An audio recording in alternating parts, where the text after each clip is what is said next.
నేను ఎక్కడికి వెళ్ళినా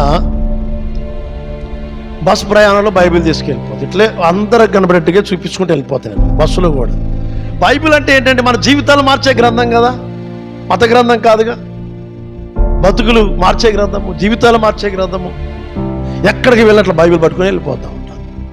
ఎందుకు బైబిల్ తీసుకెళ్తానంటే నా చరిత్రను మార్చిన గ్రంథం ఇది. నేను బ్రాందీ షాపులో ఉండి బ్రాందీ తాగుతా అంటే ఎవరు మార్చాల? బైబిల్ మార్చింది.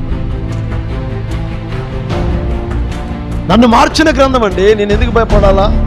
తప్పు చేస్తే భయపడాలి, 10 మందిని చంపితే భయపడాలి, తిరుగుబాటు చేస్తే భయపడాలి. నేను మారే కదా, మారినటువంటి వ్యక్తిని బైబిల్ దేవుని నమ్మితే మీరు కూడా మారుతారు.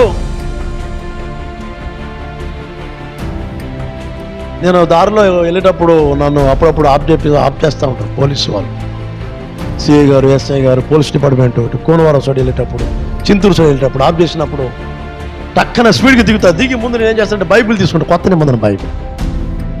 వాళ్ళు డిక్కీ తీయమంటారు, నేను డిక్కీ తీసే ముందు బైబిల్ తీసుకొని వచ్చేస్తాను. సార్ బైబిల్ చదవండి సార్ అంటారు.